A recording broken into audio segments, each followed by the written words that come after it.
Good evening, ladies and gentlemen. Welcome to our webinar today, part of the series on fatherhood, the Pan-African story of fatherhood. Um, I can see we are joining in well. We still have a few, like 2 minutes to our official beginning time. I have my panelists already in the house, and even as we wait, I would want us to just sign in. Maybe just let us know where you're joining in from, because I know this is international affair. It's a truly Pan-African affair. We have very many countries represented. So my name is Rono. I'll be your host for today. I think I'll have good time to introduce myself, but in the meantime, let's just check in and know where we are joining in from.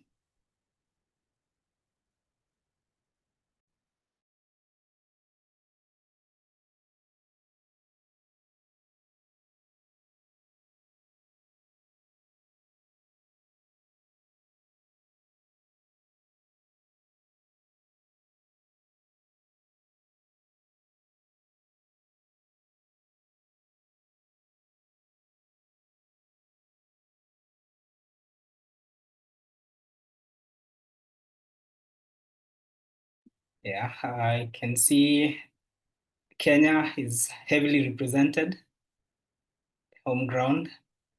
Uganda, can see someone from Uganda. The rest you can just drop in a flag so that we can just get a feel of how the room is.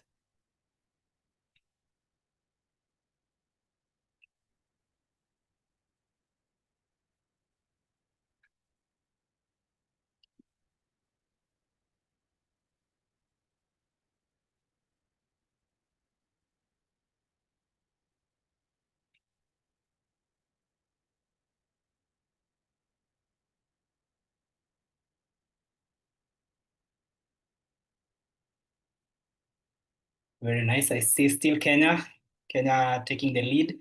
Now, this would be a good test for those of us who don't know the African flags to actually learn a few. You can see Nelly Butwaze from Namibia. So that's the Namibian flag for those who don't know.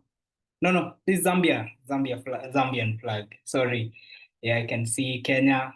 Nice. Uganda, Kenya still taking the lead. All right, so let's keep doing that for the next 2 minutes. Then we are going to start us off.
Okay, can see more members. One more country represented, Zimbabwe. Very welcome. For those who are still joining, please just join in the drill, introduce where you're coming from. And I think it's now time for us to start. So I'll start by introducing myself and my panel, and then we can start. I can see Sudan very well represented. Thank you. So my name is Rono. I'm Dr. Rono Timothy. I am a junior doctor practicing at a facility called Consolata Hospital in Kobu. I'm a member of the Physician Wellbeing uh, Committee of the Kenya Medical Association, which is the primary committee that has organized this series of webinars. And I will be your moderator for today. To my panelists, I have a panel of 3 already in the room. We are expecting a 4th panelist, but in the event they don't join, we know they are held up at work, and in the event they join, I'll introduce him later as and when he comes. So our first panelist is Dr. Herbert Luswata. So Herbert Luswata is the president of the Uganda Medical Association. He's also the chair of the Commonwealth Youth Empowerment Initiative subcommittee that is charged and responsible for mentoring young professionals. He is a member of the advisory council of the Baylor College of Medicine. Now, he's a husband when it comes to family matters. He is the husband of 1 female wife. And I would be keen to note that the emphasis is his own. And that says a lot, knowing that we have a very viral clip of Why Are You Gay? And it comes from Uganda. So, and he is also a father of 3 children, 2 twin teenage boys, soon to be teenage boys, and 1 daughter. So welcome, Dr. Herbert Luswata. I'll give you some time to just make your remarks and introduce yourselves. Introduce yourself once I'm done with introducing the other panelists. Good. The other panelist, our second panelist, is Dr. Francis Mupeta. So Dr. Francis Mupeta is a Zambian physician and a public health expert.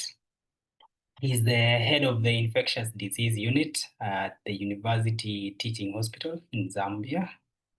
Part of his work experience has spanned a lot of countries and has offered support, especially during the COVID-19 pandemic as a program consulting lead for the World Health Organization Africa, and was based at some point in the World Health Organization country office in Eswatini.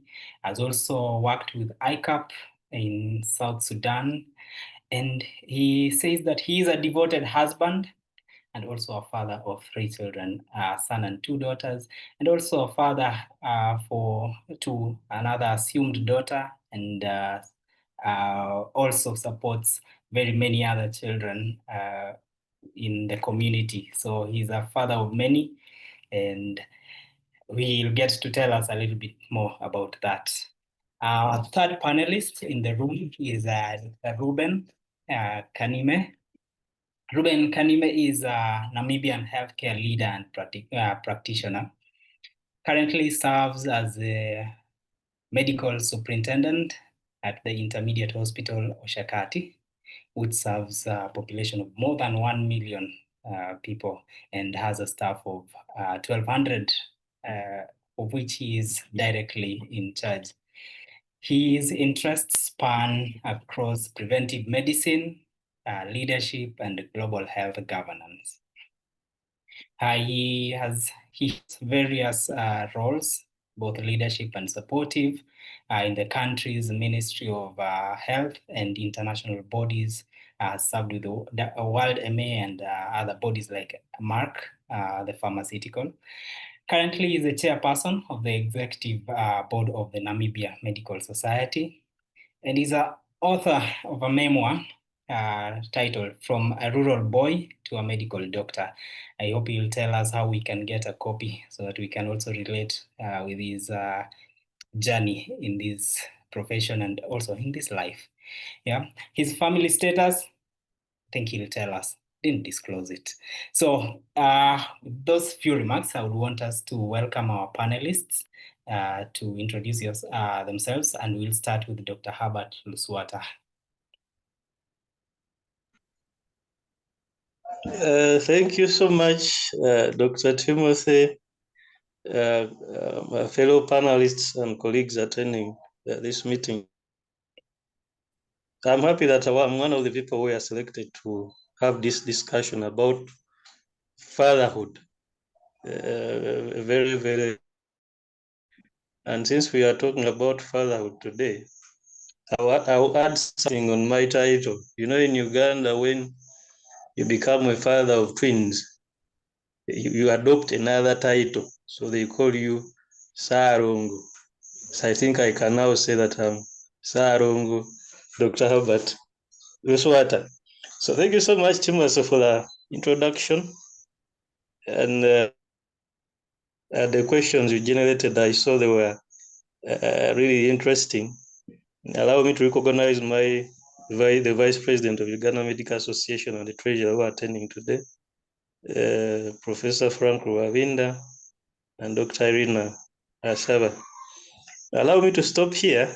I will talk more as we move on. And maybe just to add on the introduction, maybe one thing which I forgot to mention is that I'm a member of the audit committee in the Ministry of Finance and Economic Development of Uganda. It is just a new role which I assumed recently. Thank you. Congratulations. All right, we move on to Dr. Francis Mupeta. All right, thank you very much, Dr. Rono, and thank you very much, Kenyan Medical Association, for inviting me.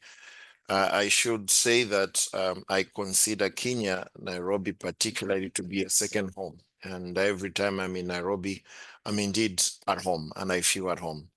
I think much has been said in your introduction of me, and probably what I just need to correct is I was previously the head of the infectious disease unit at the Invest Teaching Hospital up until I joined WHO, where I worked in Eswatini, but spent much of my time in Lesotho country office for WHO. Then last year, that's when I moved to South Sudan, and I was there for 8 months. I am back in the country now and basically trying to see how I can contribute in training future generations of medical doctors. So I'm focusing more on mentoring, clinicians and also supporting, the young doctors, settle in and conduct their research. So basically, this is what I'm focusing on. Yeah, but thank you. You did a wonderful job introducing me. Thanks. Thank you, and thank you for the correction. We now move to our last panelist, Dr. Ruben Kanime.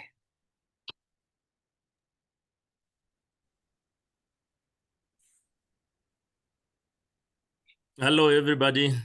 Hello, Africa. Hello. I think my history is not so long. I think Rono have captured it in a simplified manner very well. Ruben Kanime from Namibia. I'm a healthcare manager and a general practitioner. And I'm really privileged to join this Pan-African discourse on the subject of fatherhood. We do hear future is female, but we don't know if that's accompanied with the same attention to the boy child who in the future be fathers. So we want to tackle that. Thank you so much. All right, thank you. So as an introduction to this series, we have titled this session, this segment or this webinar, the Dr. Dad panel, Rooted Yet Rising. Well, thinking about it, I think the more apt way to put it would have been rooted and rising, because when you say rooted yet rising, we tend to assume that those two are opposed in a sense. We say rooted because we want to go into our Afrocentric values. We want to consider our African identity. We want to look at our responsibility, the legacy and the commitment of a man as a father, yeah, and as a provider, protector, building a legacy and a heritage. Yeah. But we also consider the part of rising. Rising here connotes the aspect of growth, the growth of morphing and just evolving.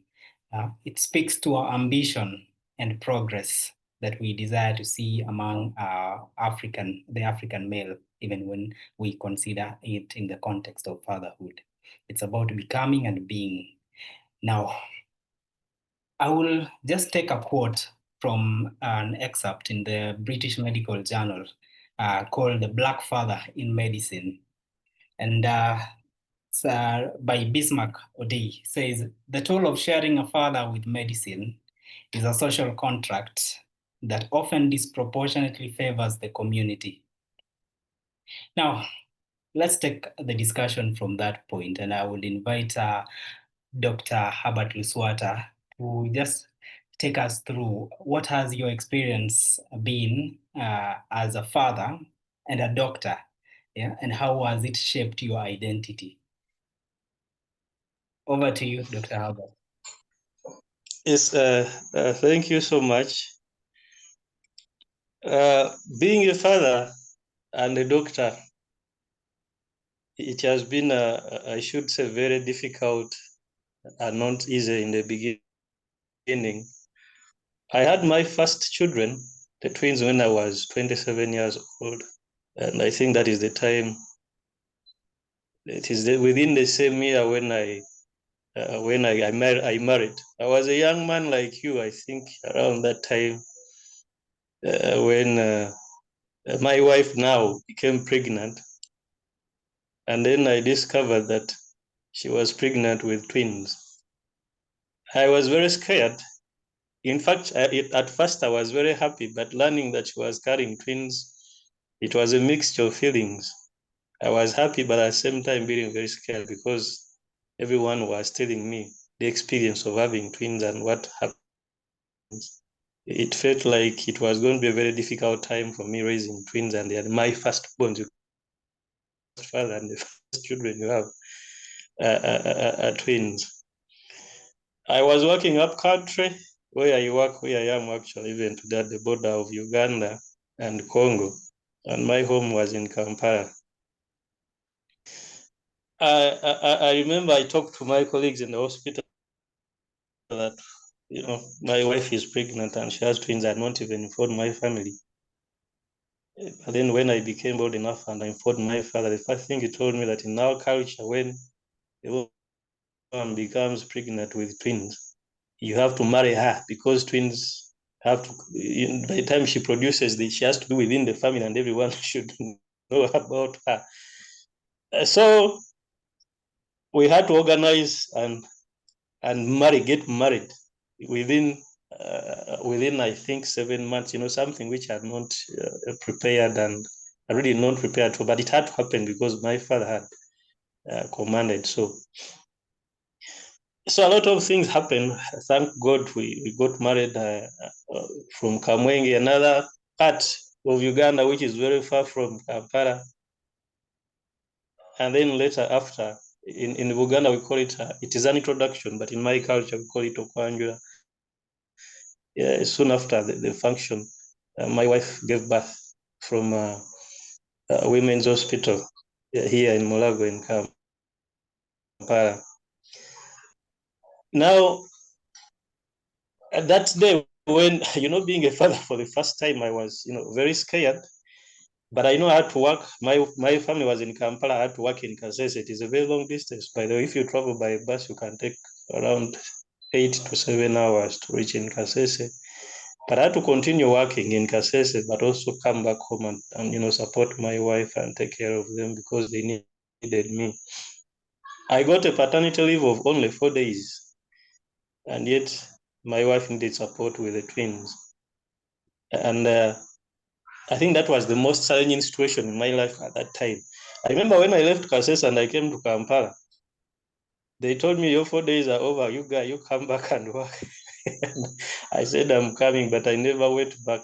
for the next 2 weeks because my wife could not allow me to leave my family. But during that time, actually, the first days when I was staying with my wife and the twins, taking care of them, changing the pampers, protecting them from, from dust. They were born when they were prematures, and the weight was very, and we were supposed to protect them. People shouldn't come and hold them. But something changed in me because of the love and the care I was giving the children. And I was reflecting back on how I've been practicing medicine and how I've been handling life of the other people. And a lot of things changed. When I went back to Kasese, I realized I became more empathetic. I loved my patients more. I became more responsible. I wanted to keep my work schedules, and I couldn't even leave before handing over to the next doctor because I was worried what would happen if a patient dies when I'm not there. Yet before I became a father, I wasn't that very careful, and the job was like more of doing the job and earning a salary at the end of the month as a goal. So becoming a father turned me into a better doctor who is more empathetic, who valued life more, and took care of patients much better than what I was doing before. Thank you. That is very aptly quote. I think someone said, you may have very many achievements, but being a father, when you become a father, everything fades in comparison. And that is actually what you just caught in that. Now, to Dr. Francis, now I'll just direct this question to you. One, what did this fatherhood mean to you? What does fatherhood mean to you in a personal sense? What does being a father mean to you? And do you feel that it now still affects how you practice outside the family when you're as a doctor? Yes, thank you very much, moderator, for that question. So how fatherhood, or what it means to me, first of all, I have to recognize that there are different types of fatherhood. We've got biological fatherhood. These are, our fathers who have given birth or contributed to our birth. We've got spiritual, social, guardianship, adoptive fathers, and also professional fathers. So once I recognize this, I have found that actually, despite the many different types of fatherhood, they all comes to the same thing in terms of what a father is supposed to do. Number one, presence. It's very important for anybody who calls themselves to be father to be present. And this is something that I take very, very seriously to ensure that I'm present in my children's life. Guidance, providing guidance. Number two, nurturing. Nurturing, there are so many things that you can nurture your children, on. Things that stand out the most for me is actually respect and culture. I have to make sure that I impart this in my children. Then being a provider, and I think most of people think fatherhood is just about being a provider. But again, being a provider goes beyond the physical provision, of shelter, food, and all those physical needs. It should also be a provider of emotional support as a father. Then protect as well. Protecting your children should also go beyond just protecting them from the physical harms. It should also encompass emotional, psychosocial, protection, economic protection. I think that is also important, and also grooming. And you see, having been born in a Christian home with very strong Christian background, I actually love this verse from Luke 11, verse 13, which says, if your fathers know how to give your children what is good, what more will your heavenly Father give the Holy Spirit to those that ask him? So it's actually just underlying the generosity of God. And I actually, for me, this underlines everything else that I've said about fatherhood and how I approach fatherhood, it's about being generous. As a father, you have to be generous in your presence. You have to be generous in the way you guide your children, in the way you provide, in the way you kind of even protect them.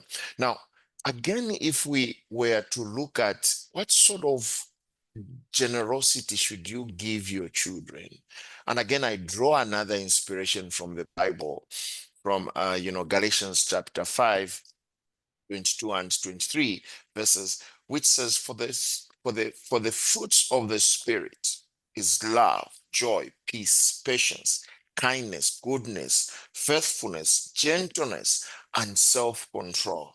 Now, as a father who is generous, if you are not generous in nurturing your children and mentoring them in this, I feel you are failing as a father. So if you are to ask me what fatherhood means to me, it's about being a generous provider of the fruits of the Spirit as God has commanded us. Thank you. Wow, awesome, awesome.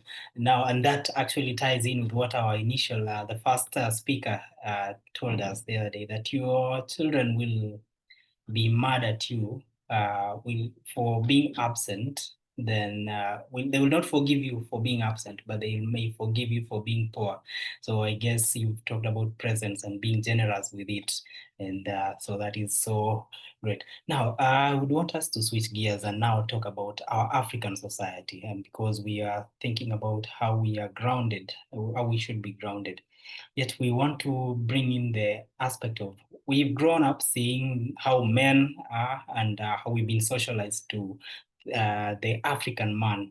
And we know in many African families, the father comes in and everyone scatters. There's a way a father just has to announce that he clears his road from way up, way out in the fence, in the gate, and everyone just disappears.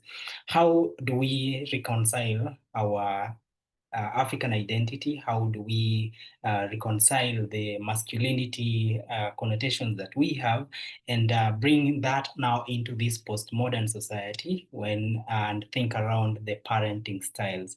Yeah.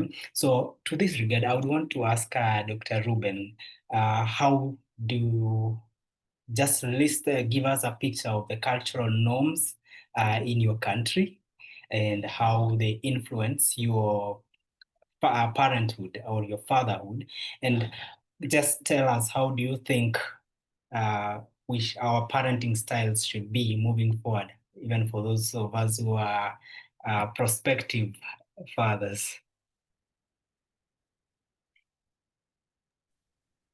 Okay, no, thank you, Ron, and good contribution from fellow panelists today on this very important topic that today we are discussing, where you put it correctly, that we are, trying to examine the intersection of, our contemporary professional lives and our ancestral responsibility of fatherhood. In Namibia, particularly in my culture, fathers were traditionally seen as providers and disciplinarians, distant but respected. Among the medical professional, this often persists. But however, contemporary fatherhood is shifting.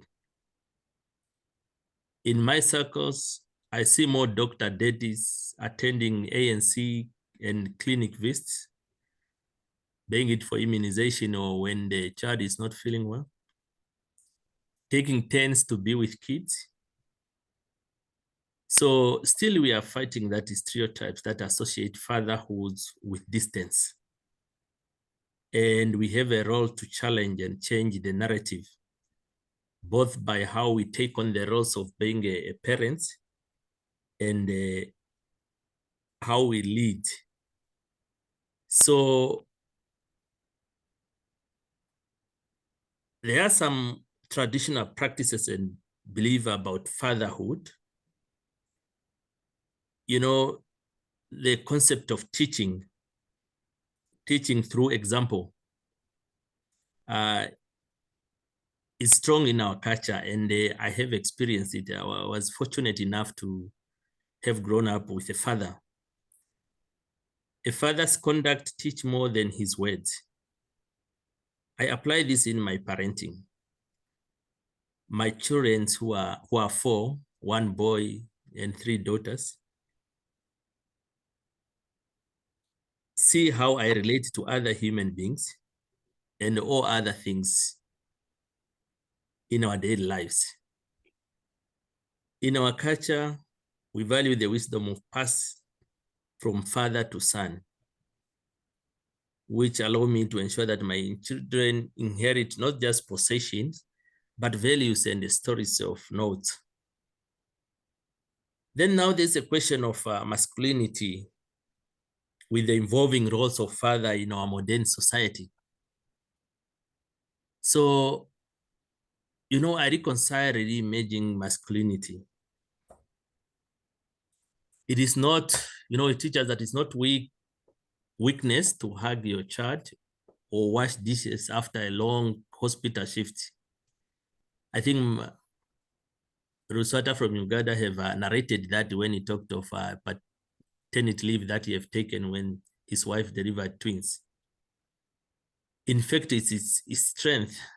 And we are meeting at a time where we just lost one of the African teacher on African cultural identity who happened actually to be from Kenya, Ngugi wa Thiong'o. So in one of his teaching, he critiques the force power of structures in his book, I Will Marry When I Want. And that inspired me to challenge the toxic masculinity. I inspired to teach my little boy that being a man means being emotionally available, and show my daughters that their father is both strong and soft. Thank you. Very well. Thank you. Thank you, Dr. Kadime. You've really captured what we actually see, that father has always been that distant, and then yet they are respected. In some sense, it just brings in the concept of the 48 laws of power, that you inspire, create respect by absence. Yeah, but you tell us that that should not be the case, that men have a role in just being present and even being emotionally open to their children. So thank you so much. Now, I would want us Dr. Francis, because now Dr. Lusweta gave us a scenario of the challenges he faced as being a new father, and maybe you could give us a different aspect of this. Now, for him, it was he has the twins. He is new, just introduced the wife to the family, and now he has a newborn, premature newborns whom we just normally see in the incubator, but now they are with you and they're yours. Now, what are the challenges? What are some of the challenges that you've faced as a father, and not just as a father, but as a doctor dad? And how did you just go around them? Okay, so before I go to the challenges, I'll just quickly speak about one important aspect, I think, that probably every aspiring father out there should always look at. Number one is preparation. And I remember when I was just quite a young man in my teenage years. My father had a lot of books, and I was fond of reading so many books. One of the books that he had was called "You Have Just Begun." So it was actually more or less like a manual that was guiding people in their marriage. And my father stopped me from reading that book because he told me it's not just about reading, it's about being prepared. So instead, he replaced that book with a book that was talking about dating. So essentially, I read so much about dating before I could actually go into the dating game. Now, coming to Why preparation is important for fatherhood? Number one, it helps you navigate the challenges. Some of them I will share from, a personal perspective.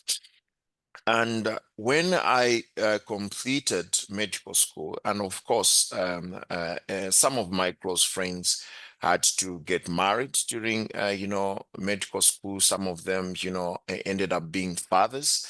I opted to take another different route to try and see how I can learn from the experiences that they were going through.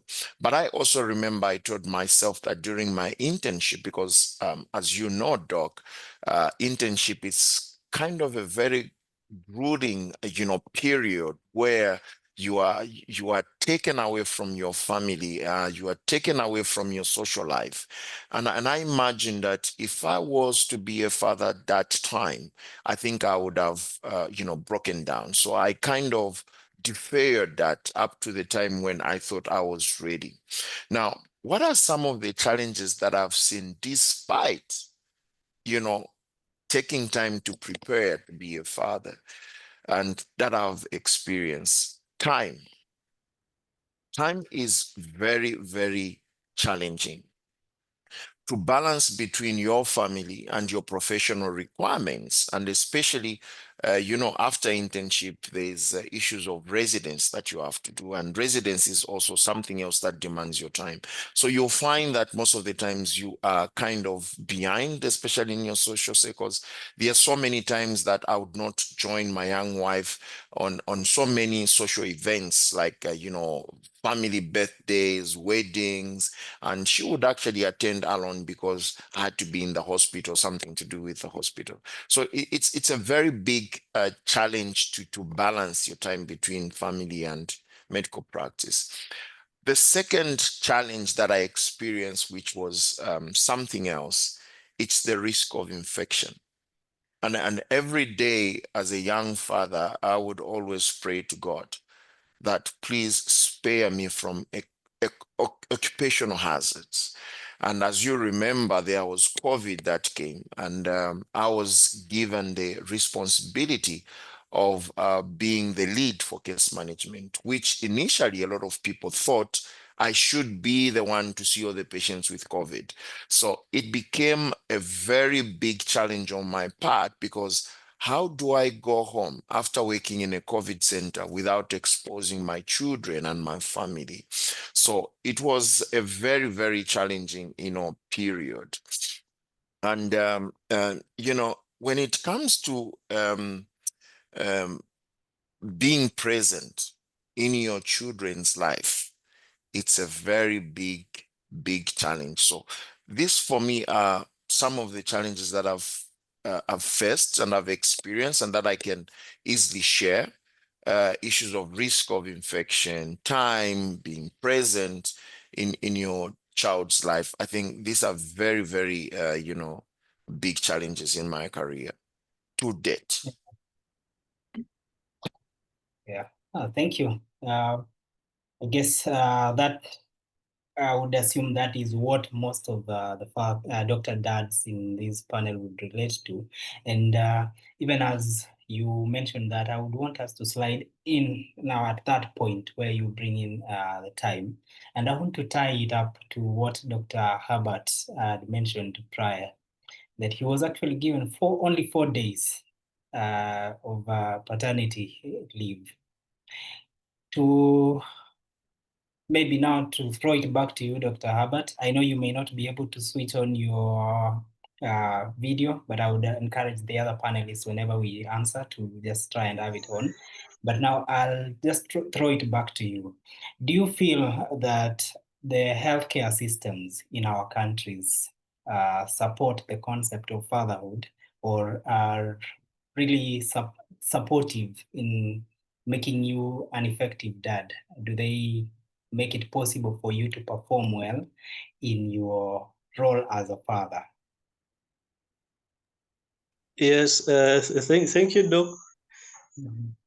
Did you say, do I think the policies? Did I hear you correctly? Sorry, my network is not the best. Oh, sorry. Yeah. So Yeah, let me just circle it back. That you see, Yes. I remember you mentioned that your paternity leave was only 4 days. Now, looking back now through all that time and the transition of the healthcare system to this date, do you feel that the healthcare system we work in currently is supportive to allow you to perform your fatherly duties, even considering that was not the case at that time? And if there are any ways that you feel it could do better? Yes, thank you so much. I would talk in the context of Uganda. Uganda, we have a very short paternity leave. Like I've said, only 4 days maximum. And honestly speaking, this time is not enough. And apart from this paternity leave, we have problems of shortages of health workers in our country. I know in some countries a doctor is able to work, 8 hours a day, and then they are able to go back home and meet their wives and the children.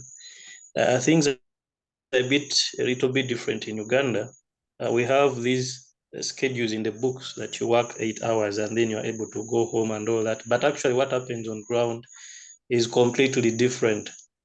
As doctors, we spend much more time at work, working extra hours, pushing and covering colleagues who have not yet arrived on station. It becomes complicated in a situation whereby you should be at least 3 doctors covering 24-hour duties in Uganda. But it is not the case. In a place where you think you should be around 5 people, you are 2. Where you should have like 10 doctors or consultants, you are probably 5. And yet you have to run the hospital and ensure that you deliver. So most of the time, in fact, most of the health workers in Uganda spend most of their time in the hospital and they spend less time at home with their children. There was a time I have my youngest child, the daughter. She's now 3 years.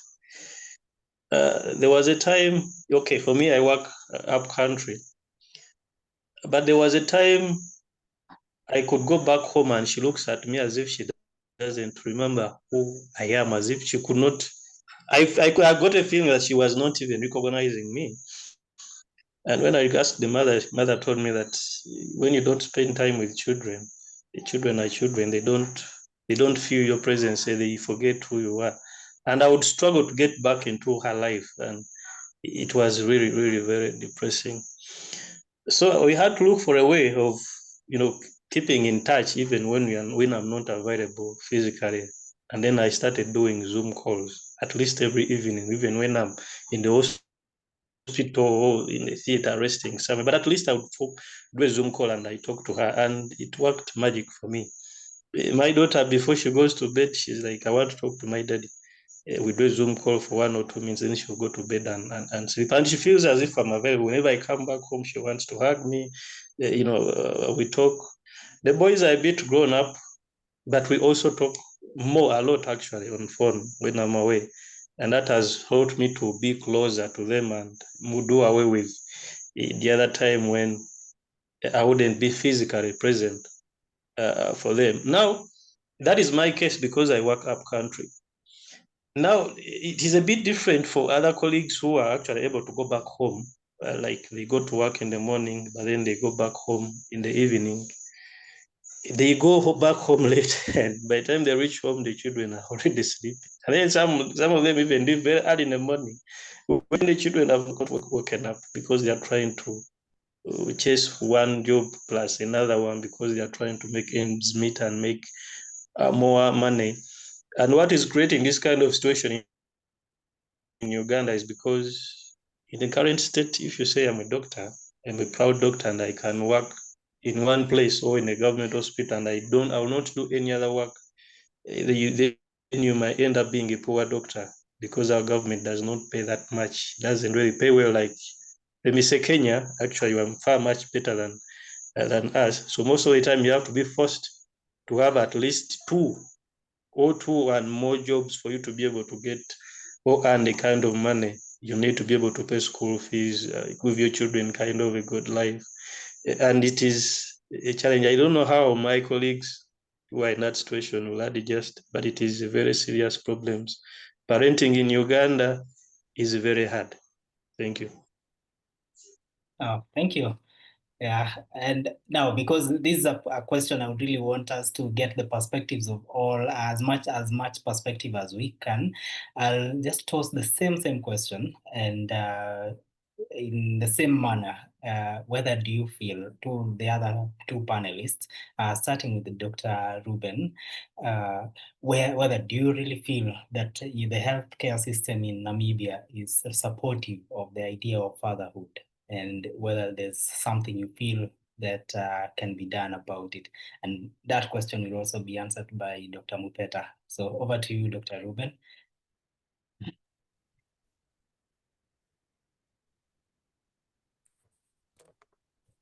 No, thank you for that question. I think as African, we are not so quite different from each others. And specifically the point that my colleague from Uganda have touched in terms of how shifts work for doctors, the shortage of staffs, and sometimes our epidemic and the crisis in healthcare that are call for you to be away from your family is more or less the same. But I want to shift the discussion to the issue of policy perspective of this subject.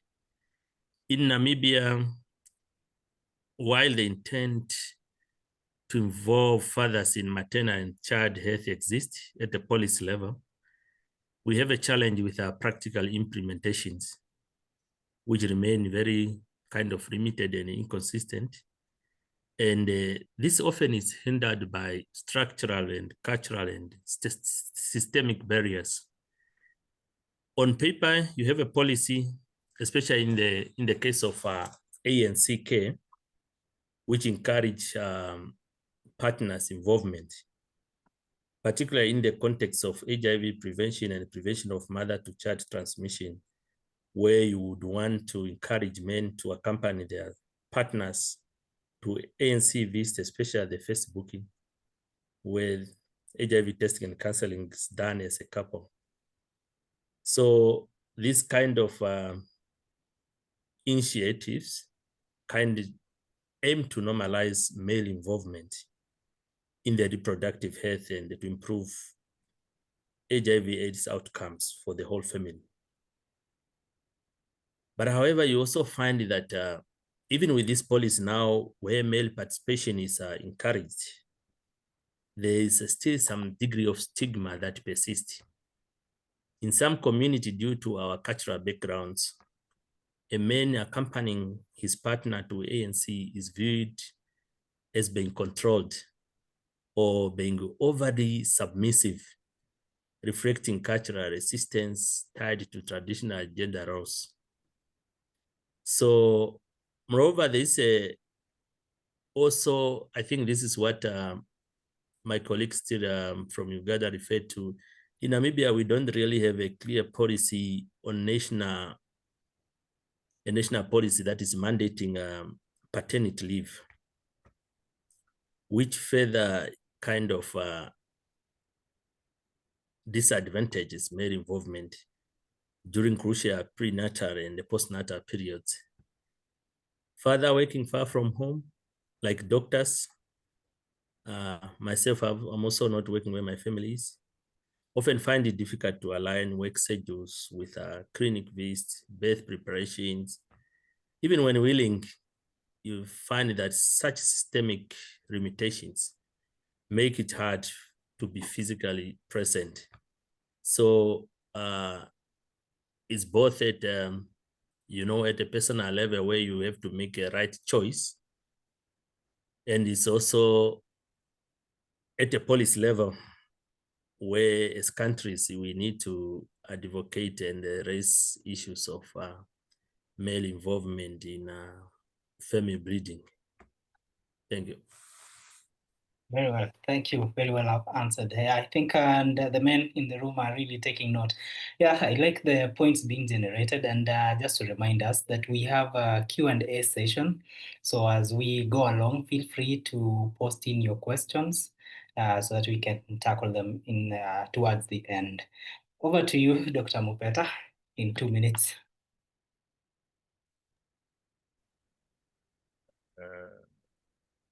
Okay, all right. Yeah, so thank you very much.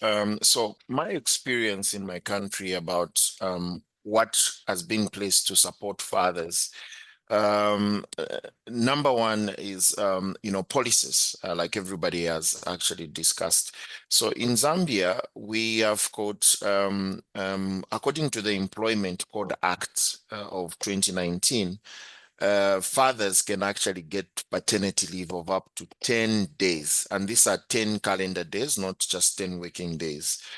So this is when, you have to support your wife, which if you are to ask me, may enough, may not be enough, depending on the circumstances surrounding, the actual birth of the child. We also have another one in the employment code, which is the family responsibility, where you can take up to 7 days plus 3, to nurse a sick child or your spouse.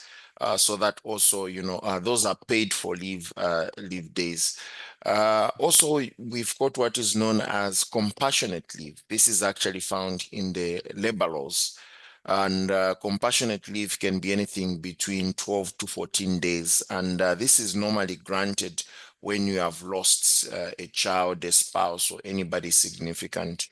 So that's part of, with employment.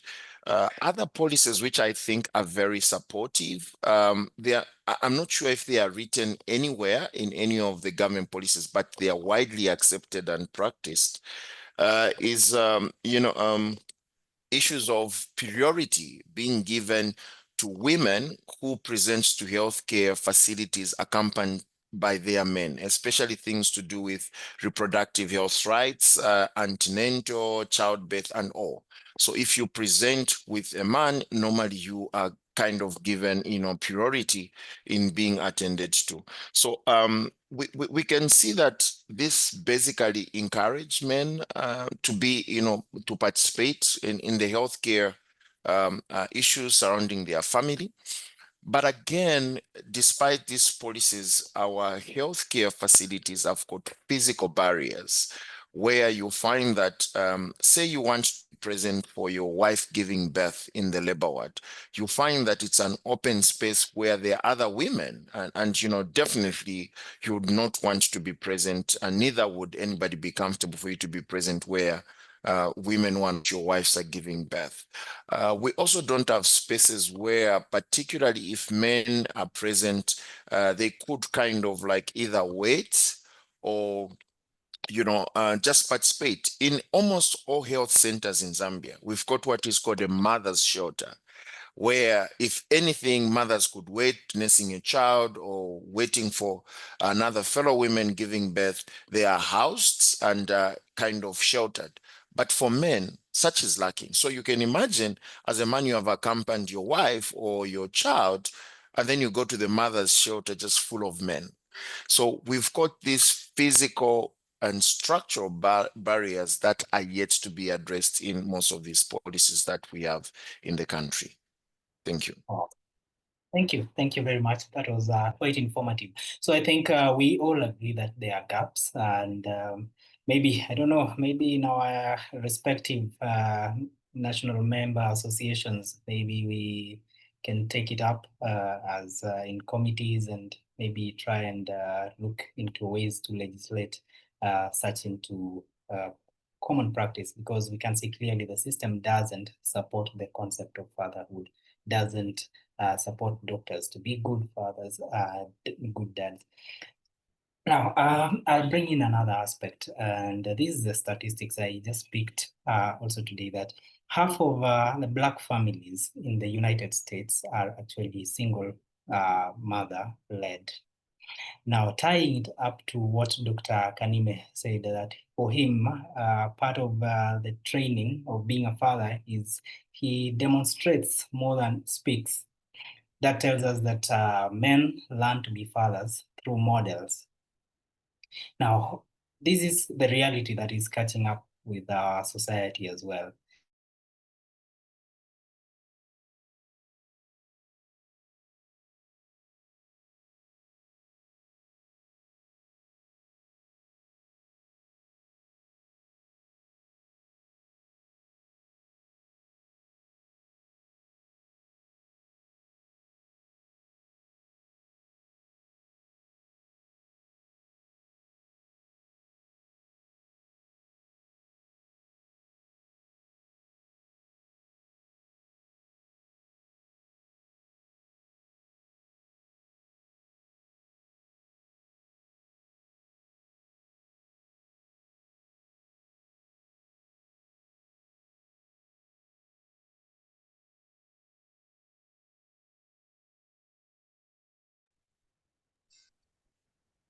Very sorry. I hope you can hear me now. Temporary power disruption. And sorry. Yes, we can. All right. Thank you. So I want to take us back again now to our next segment and discuss the concept of mentorship. As I had said earlier, there's the concept, the statistics that we've seen elsewhere that more and more families are being women-led, and we noticed from Dr. Kanime's presentation that we learn more through models. And so I would want us to just talk about your role as a doctor in mentoring future doctor dads. Now, I would ask Dr. Herbert to take us. How are you mentoring? How do you mentor young male doctors who are new fathers or are planning to be fathers? What do you think we should be doing? Yes, thank you so much. One of the things from my experience when I first became a father, I should say that I wasn't really that prepared. And now, when I'm mentoring other new fathers or upcoming fathers, I emphasize that they should really be prepared. You know, the good thing, we are all here, doctors and health workers. We know there are many ways you can prevent yourself from becoming pregnant when you are not ready. I think I somehow missed that, but I have no regrets. I'm a happy father anyway. So I usually tell the young doctors, the juniors who are upcoming, to prepare for fatherhood and not just jump into it when they are not ready. Because when you start fatherhood or parenthood when you're not ready, then you start in a way which is a disaster, and you even hate ever becoming a parent, and the young doctor shouldn't go through that. So they prepare. I usually tell the junior doctors, get a job, and when you're earning a salary, make sure that you are earning enough for you to be able to take care of a wife or it would be a wife and a child in many aspects, like providing food, paying school fees. And not until you have reached that level, then you shouldn't rush into becoming a father. Then parenting skills.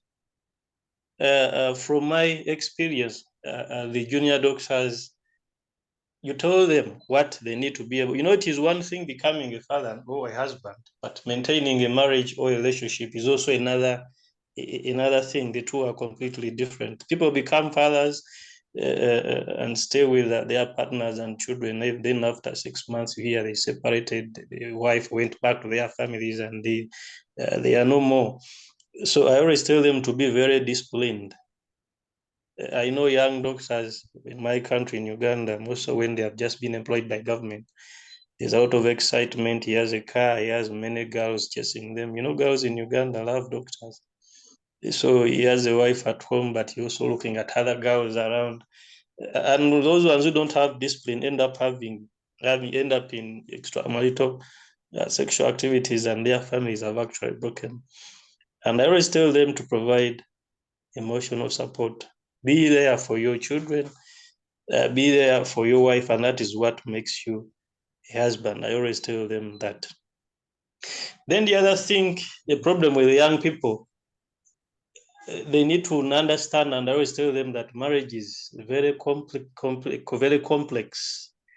and it requires a lot of patience, and you need to have a lot of skills to know how you resolve disputes with your partner, which may come as a result of stress of taking care of children, stress of not having enough money sometimes in the home, and I tell them that they need to be patient. They consult. You can consult the elders, consult the parents, and they be able to push on with their marriages without living. And that one comes with that kind of emotional preparedness. You have a wife, when you are still a boyfriend and girlfriend, it is a completely different story. When someone turns into a wife and your husband is also a completely different story.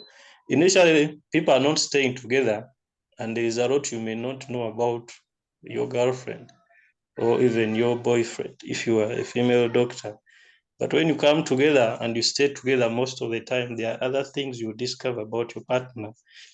New things, some of them which will be disappointing, some of them which will be, you are not comfortable with. But as long as you've made a decision to stay with someone and you have a child, then you have to prepare yourself to go through all that and accept your partner as they are. And then the other thing is, I think it is one of the panelists has talked about being a role model. Now, when it comes to children, there are some things as parents or as a young doctor who is a husband you are not supposed to do. And there's one common thing I've seen which has affected our children. And this is having arguments with your partner when your children are watching you. My first experience, it actually happened to me. I just saw my child just started crying. We had not talked about, we had not said anything to the child. But the child started crying because of seeing that kind of argument happening between us, and it was really very embarrassing. And then I remember one time when I was talking with my father, and he told me that when you have an argument or disagreement with your wife, make sure that you finish all these issues in your bedroom.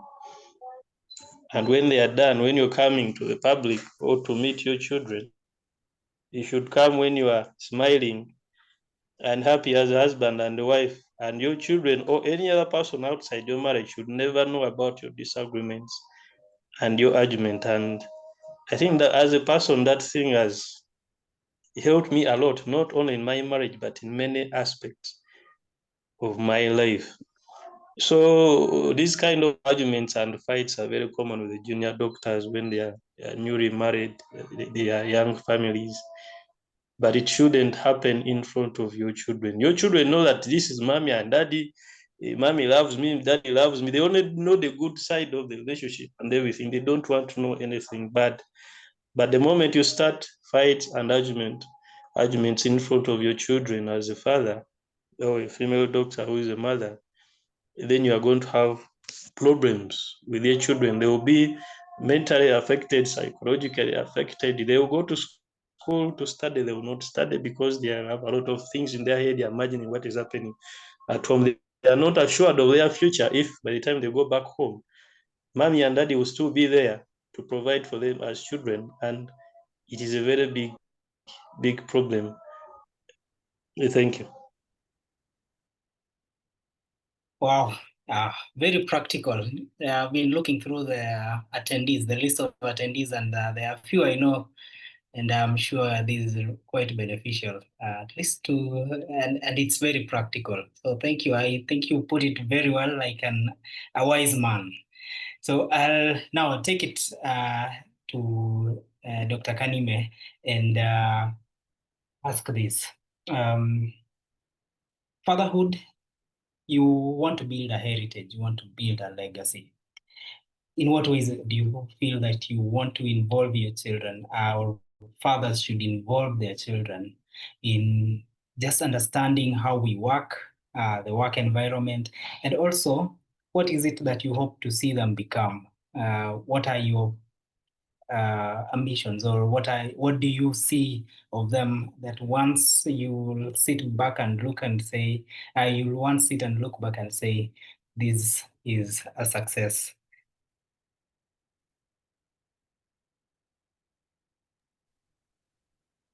Dr. Kanime?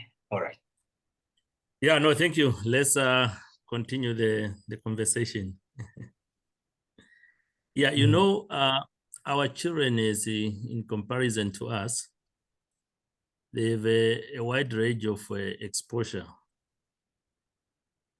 For myself, the first time I watched television was in the hospital when I was admitted. I think I was around 11, 12 there. Actually, that's the hospital that I'm heading now. That is the place where I watched television for the first time. But then they are born in the houses with television, and they have a wide range of exposure that sometimes they even ask you a question and you start asking yourself, oh, who is teaching these kids these things? But internally you realize, oh, I have a lot of work to do as a father. So you find that they see your pictures in uniform and they already know you are a medical doctor. And they actually ask a question and you need to answer truthfully. And teach them, explain to them what you do. And as an author, I also wrote a book specifically that I wrote for, you know, young people of the village community, especially where I have grown up. Because I realized, as I said in the beginning, I was fortunate to have a father that I was looking up who was guiding me through life. But I wrote this book to be a tool to the children of the village community so that, you know, they don't go astray in life. Sometimes that transition from a village community to city life, big city life, some people get lost there. But by reading my book, I think they will pick up. And I also do write some articles. I remember writing an article that, you know, a family is a basic foundation for every society. So personally, what do I want for my kids? I want one day, as time goes, for them to say, Dad was there for us, as well as for others. I want them to carry kindness, resilience, and a sense of mission. That's at their personal level. Professionally, I want them to inherit a healthcare system that is more humane, more equitable than the one that I have found.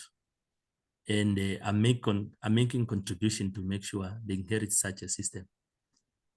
Thank you. Wow, very well put. Thank you. So now take us to a segment. I really like that you really want them to have a sense of community, that there's just responsibility beyond oneself and being a good citizen of the community.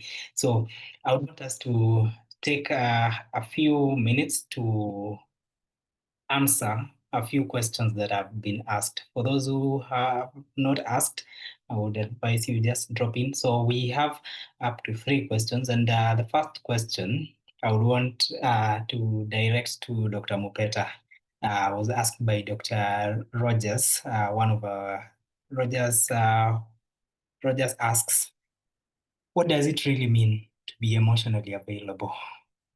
That's the paraphrase of the question. Dr. Mupeta, what do you mean as a father? What does it really mean to be emotionally available? Okay, yeah, thank you very much. And I'll speak to this because the majority of, well, first of all children needs emotional support. From the time that they are born up to the time probably they are weaned off from your hands. This is very, very critical, especially in teen children, because they are, undergoing through a process of self-discovery. Younger children may not actually find a way of communicating to you as a father about how they feel, but you should be able to read and recognize. And if you have been a present father, you actually be able to see different emotions in your child, from disappointment, from fear, from anger. And once you do recognize these different emotions, you should be able to give reassurance. Now, for those children that are able to communicate, okay, they might actually tell you, I'm being bullied at school. As a father, you have to, don't say bully back. First of all, understand in what context are you being bullied? What exactly are they doing? And what do you think, or why do you think they are doing that? So you kind of try to understand the situation rather than rush to providing a solution, which they might not even, appreciate. So that's what I mean by being emotionally available. For your teen children, they might, start issues of trying to date, having a crush at school. So again, you have to be there as a father and having an honest conversation with your child about issues, of relating with the opposite sex. So that's the kind of, emotional support as a father you have to be available. So it all depends on the stage of the child, and then recognizing exactly what they're going through and how you can, assist. And the most important thing that I've found is reassurance. It's going to be okay. Yeah. Thank you. Thank you. In responsive, understand the context, reassure. Super. So now our second question, also by the same individual, I will direct it to Dr. Kanime. The question says, basically, how disciplining, how do we discipline these children? Because I know how you were disciplined by your parents. Does it still apply to the current generation of, because that's actually what is being brought out. How do we discipline in this age? Yeah. Dr. Kanime.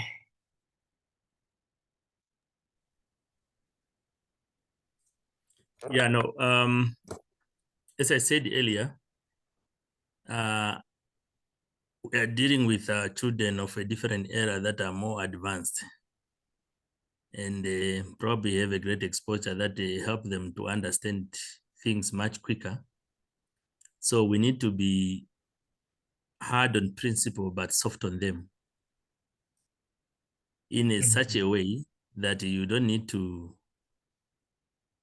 allow them to go astray, but correcting them in a way that does not depict harm and that nothing, inculcate fear into them, such that they will not be able to openly express themselves next time when they have something that they want to share with you. Yeah, so I think that's the way that we need to approach it. And should we have, since they are good, they grasp example very fast. If you have an example that you can relate to as a corrective measures, you need to include that in your approach of disciplining them. Okay. Very well put. Thank you. Being hard on principle, be soft on them. Very nice. So my next question, I will direct to Dr. Luswata, and I am directing this to you because it has played out in your story. And this Frank asks, what are the advantages of formalizing your marriage? It is going to the lady's parents, meeting the customary requirements, going to the church or mosque, and especially to the Yes, yes. Thank you so much, and thank you for the question. My president, Dr. Frank Rubawinda, is the vice president of Uganda Medical Association. In Uganda, in our culture, actually in all the tribes, marriage is something which holds a lot of value. And every parent, when they get a girl child, when they have their boy, and the boy or the girl gets married, it's an achievement in the family. We celebrate it a lot, that my child, my son, is now married. It is a sign of responsibility, and it is, it is prestigious, if I may say. And even the people who get married, if you're a man and a woman and you're able to get married, it feels very good. We count it as part of the achievements in Uganda, and if some people could, but I know in some way, indirectly, they will mention it when they are mentioning, introducing themselves. I'm wife of so and so.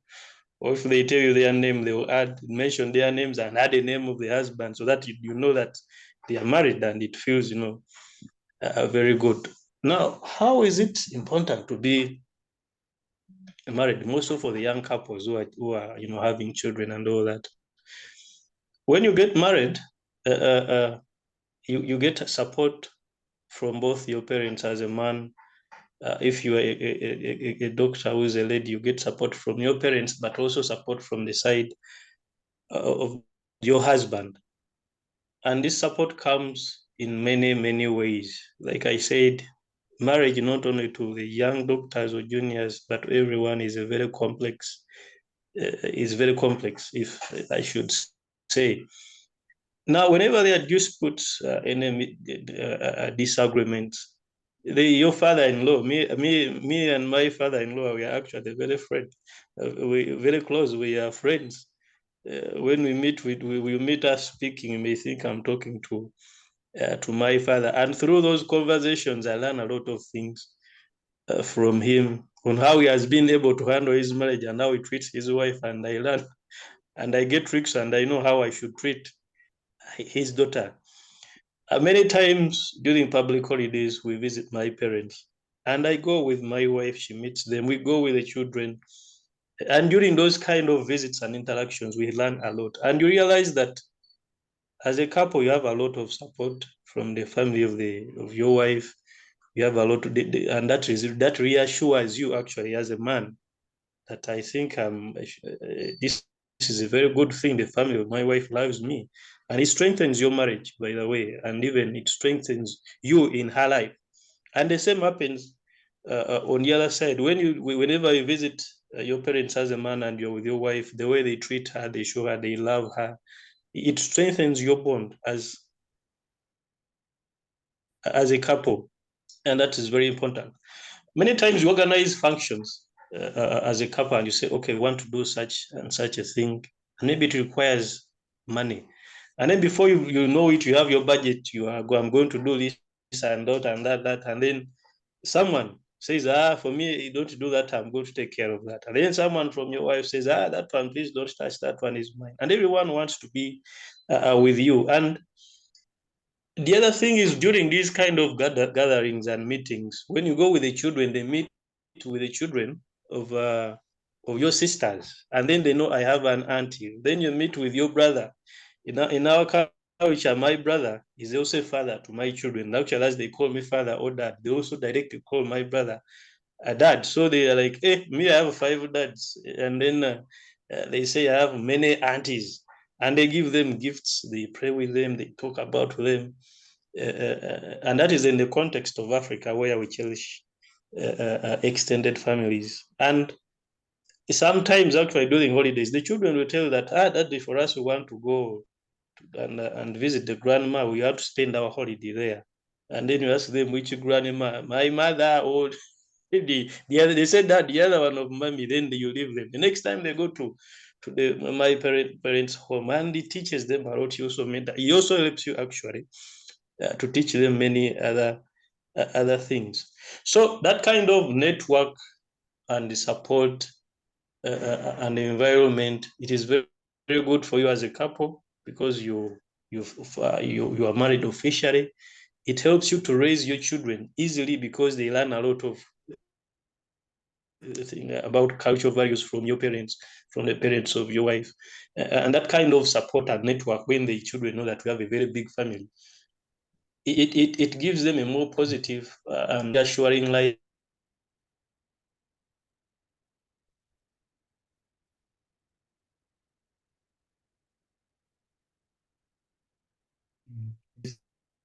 Even if my dad had a problem around me who can support me when I'm in trouble. So I would encourage actually young doctors, the ladies and the men. I mean, you are doctors. Don't take someone's daughter and stay with her without going to see her parents. You make her pregnant and you hide. You produce, you keep a child. You don't know her parents. She doesn't know your parents. That is very, very wrong.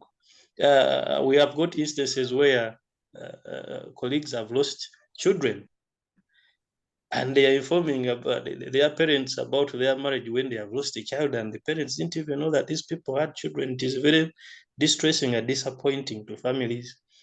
The parents of that wife of yours will never, they may respect you afterwards if you formalize the marriage, but they will not love you the same way they would if you went and see them and formally take their daughters and actually pay the bride price, which makes you a man and to be respected in our culture. And the same applies to the girls. So basically, marriage is something that is very important. We should be embraced by any junior doctors in our countries. Thank you. Very well put. Yeah, you're truly a wise man. We should look for you more. Very well. So thank you. I'm so happy. This has been very powerful. It's been so packed. And as you can see from the experience of our panelists, and it's now time. I'm sorry, we couldn't take more questions. There were a few more questions in the panel, but I would ask in the chat box if some can be answered in the chat box or in the message in the chat box, that is, in the course of the remaining part. Now, I'll allow my panelists to each give their parting shots to tell us what it is they really hope for the future of doctor parenthood or doctor fatherhood, and just tell us what they feel is the most important. So I'll start with Dr. Ruben Kanime, then we'll go to Dr. Francis and conclude with Dr. Luswata. So Dr. Kanime, over to you.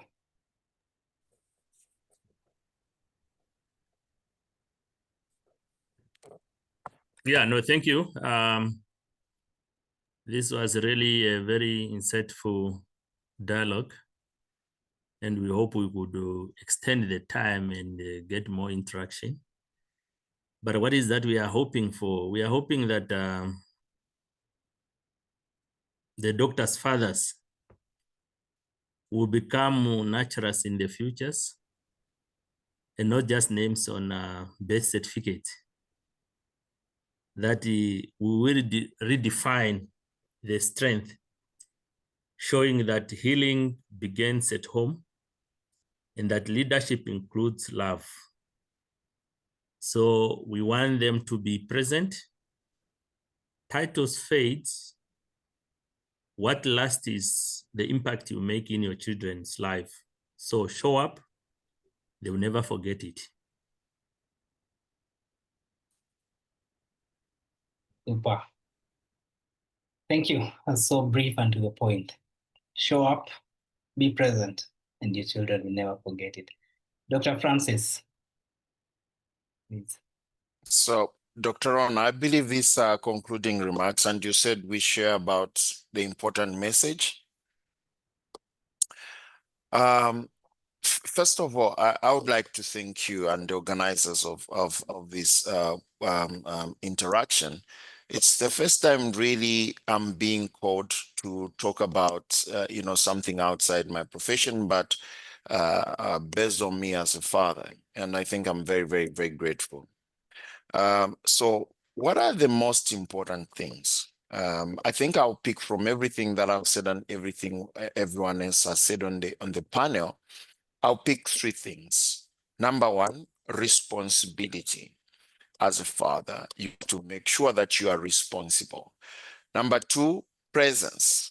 You have to be present. And presence, we actually discussed in many ways. Number three, guidance. These three should actually be given to your children in generosity.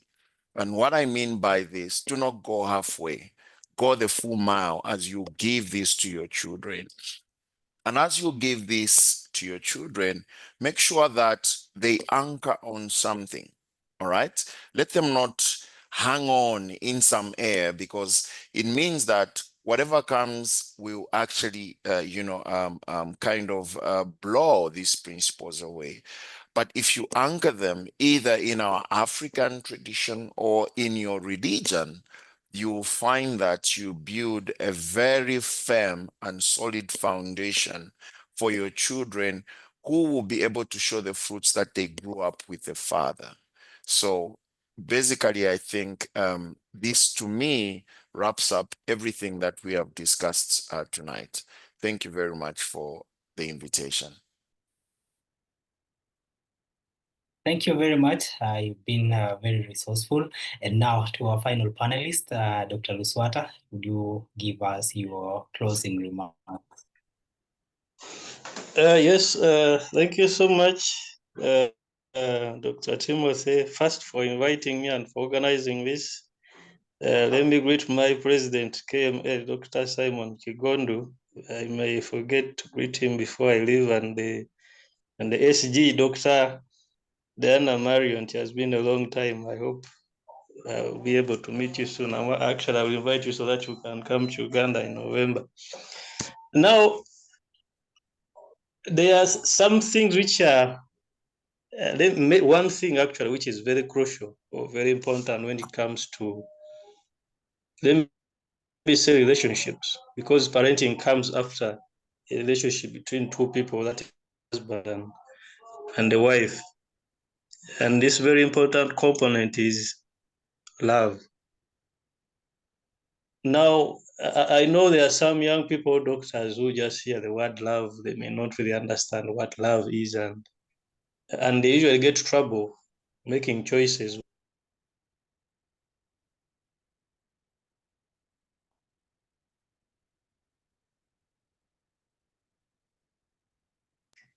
So it is very important for young doctors, before they choose a partner with whom they are going to have a child and become a parent,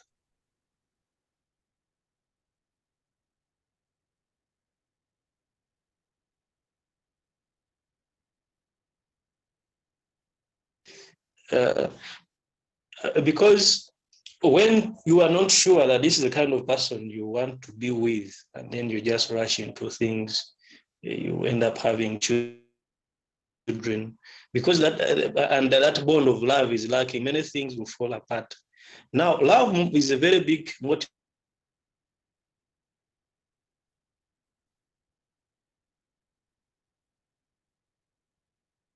Sorry, when you have a child, because you love this woman so much, you chose among very many women, and you truly love and care for her, it is automatic that you love the child. You'd want her to have the best she should have as your wife, and you would want the same for your child. Now, this love is a good motivator in that during these busy schedules for doctors, you are working here, you have to be there all the time. Whatever the case, love will force you to find time for your wife. Love will force you to find time for your child, because you love them. It doesn't matter whether you work up country and you're not working close to home. It doesn't matter whether you have very busy schedules. There's a point during your work schedules or during your time, you miss your wife because you love her. You miss your child because you love her, and automatically you devise ways of finding time for them and being there for them. I've told you many ways we try to be there. If you are very far away, you do Zoom calls, and you see your child and wife, on a video, and you talk and you discuss. You're not there physically, but you've made a call. Sometimes you go to work. Some doctors go to work and they don't even call their families for 1, 2, 3 days, and they forget. Because there's that bond which is lacking, and that motivation which should push them to find time for their family. So, to me, if you want to be a good parent as a young doctor, a junior doctor, before you choose who you are going to have a child with, make sure you truly love these people, and this is the person you want to be with. The rest will work out itself the issues of marrying someone who have a child and then 3 months along the road, you are parent for 3 months and then you are no longer a parent because the wife has left, she has gone back to her parents and you are no longer together. You are parents for 3 months and no longer parent for the next 2 years and you are chasing another woman. You end up having children with many women. You're not able to be there for all of them and you become an absent father for many children with different wives, and at the end, surely you will never be a father to your children. And it is a common problem to many junior doctors here in Uganda, having children in many wives and being an absent father. And it affects our children when they're growing up, lacking that fatherly figure in their lives. So the point is, marry the woman you love and you're sure that she's the one. Thank you so much. Wow. Thank you so much. I think I can't really put it any simpler. Summarizing it further would water down the points. And I just want to thank you all for attending, for participating, and making this a lively session. I would, for sure, this was a very power-packed session for those of us who are prospective, and I'm sure even for those who are, even more for those who are actually fathers now.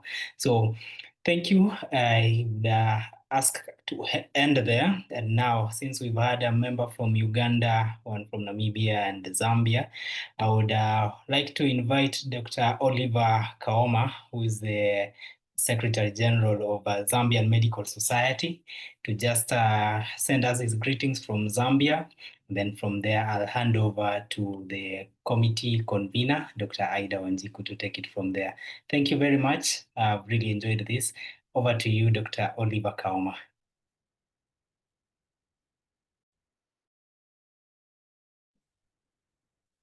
Hi, good evening. Thank you. I just want to say this was a very, very insightful presentation.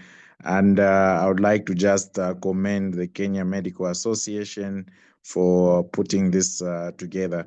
I think from the Zambia Medical Association, we had one of our members who is Dr. Mpeta Francis, who is also former Secretary General of the Zambia Medical Association, and also my mentor, I must say, in the medical politics. Yeah, so I think from us as an association, we are very, very delighted. I would like to thank the speakers. I think the presentations and their insights were very, very empowering. Dr. Kanime, Dr. Luswata, Dr. Mpeta, Dr. Timothy, and Dr. Chukuma. Thank you very much for sharing your experiences and the need for fathers to definitely be present. And regards to the President for KMA and the Secretary General, as well as the convening team. Thank you so much for the opportunity. Thank you, thank you, thank you. Very good to hear your voice, Dr. Oliver Kaoma. The voice you're listening to now is not a male voice. I am privileged to serve in the Physician Wellbeing Committee, Kenya Medical Association. My good name is Dr. Wanjiku, and it's been such a pleasure to see this vision being birthed, and it has been amazing. We have witnessed the beauty of vulnerability, strength, and generational wisdom that has been shared across the borders from Namibia to Uganda and to Zambia, and hosted right here in the Pride of Africa, Kenya. Through this roundtable, I'm sure we didn't just speak, we have deeply connected, we have seen ourselves in the panelists' stories. And I believe all the Dr. Dads and even prospective Dr. Dads have been affirmed to be rooted and to be continuously rising. It has been a great, great, great pleasure to have Drs. Mpeta, Herbert, and Kanime. Thank you so much. Your stories will definitely echo far beyond this virtual room, and I hope that you are continuing to make a legacy for yourselves and for your children. And to every Dr. Dad attendee, we see you, we appreciate you, and here is to rising together.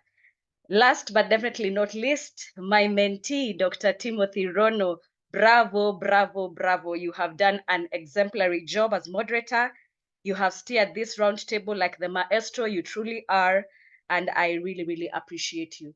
I'd like to now bring onto the podium our NEC leadership, Kenya Medical Association. I see we have our Secretary General, our Vice President, and our President. So maybe we start with the SG. We love to hear your voice. So maybe you'd go fast, and then we get Dr. Ibrahim Matende, our VP, and we finish off with Baba Yetu, Dr. Kigondu. Dr. Diana Marion, over to you. Thank you, Ida. I wouldn't want to say much. A lot has been said. I just want to say I'm really, really, really proud, not just of bringing fathers from different backgrounds, different cultures, to really mentor, encourage. And parenting, they always say nobody really takes you to the school of parenting, but if you've had those who've been there before talk to you, the journey becomes more enjoyable, more interesting. And basically, I think what the fathers that have spoken today as speakers have done is basically help in grounding fatherhood. And what that does is ground really communities. I really want to appreciate Dr. Mupeta, Dr. Luswata, Dr. Kanime. I want to appreciate the other attendees from the other countries, our neighbors. And I really love this kind of partnership. And I want to appreciate all of you for sparing the time to really have this conversation. I want to appreciate Dr. Timothy for making this conversation really work and bring out what we would like to see for our fathers. And the profession is tough, but fatherhood is tougher. So balancing that out and bringing out a community that has that balance is a good thing, and we really appreciate this. So I want to give this back to you, Dr. Ida. A very good job from your committee. I think you are bringing diversity. We keep on talking about medicine all the time, but you are really injecting us with new things, and this is really good. Thank you. Thank you. That is our Secretary General, Kenya Medical Association. I'd now want to pass it on to our Vice President, Dr. Ibrahim Matende, to just say a few remarks and then invite the President. Dr. Matende?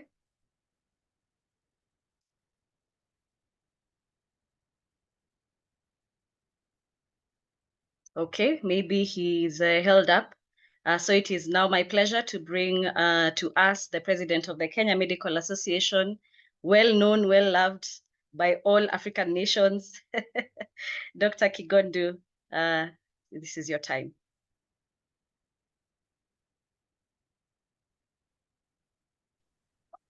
Yeah, thank you very much, Dr. Aida, and a big thank you to the panel for this very exciting and new topic. It's good to see my colleagues from the other countries, Ruben, Herbert, and Francis, and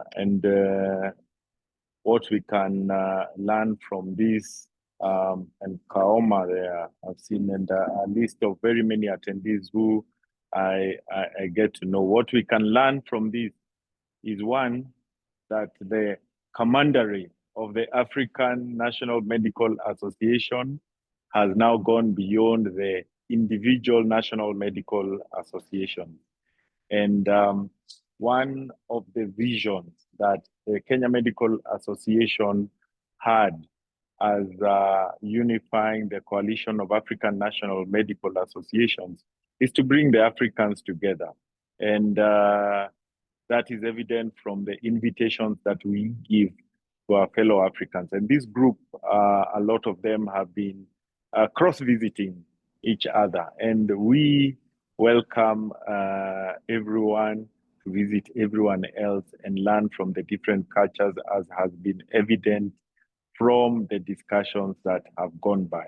To this end, I would want to urge national medical associations also, when they invite guests, they have a place for families to come together. I'm pleased to have hosted Herbert Better Hub, and it is good for people to actually get to know the families of each other, and this strengthens the journey of parenting in fatherhood and motherhood. I think the lessons we've learned today, we will keep them with us and trying to practice them. Personally, my life goal actually has been to be as good a father as my father was. And I think that fatherhood and motherhood is very intentional. If, as Herbert said, you intend to be a good father, you will find ways of doing that. With that, I want to extend the welcome to the Kenya Medical Association annual general meeting and scientific conference next year in April, the third week of April, so that you can come with your families to Kenya. Kenya is a fantastic place for fathers to practice their fatherhood and bring their wives and children along. April 3rd week, the Kenya Medical Association annual scientific conference in Nakuru County, where you can visit the Nakuru National Park and other areas. We really want to thank these Gen Z conveners of ours. Dr. Aida Wanjiko has done an excellent job. And that is part of what we as Kenya Medical Association give powers to the committees. And the Physician Wellness Committee has gone beyond the borders to bring us a fantastic presentation. And we've learned a lot. Thank you very much. And back to you, Aida, for closure. Thank you, our president, Dr. Simon Kigondu. As always, we appreciate your support in all our initiatives. And with that, we don't just end this virtual meeting, but I hope that we have ignited a movement for you to be rooted in purpose and to rise in your legacy as a father. Happy Father's Day to all of the phenomenal men, all doctor dads, and even all prospective dads.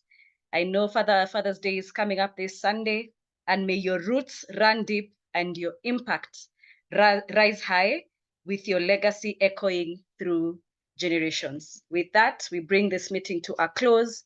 Happy Father's Day and a very good evening to everyone all over Africa. Good night. Good night. Bye-bye.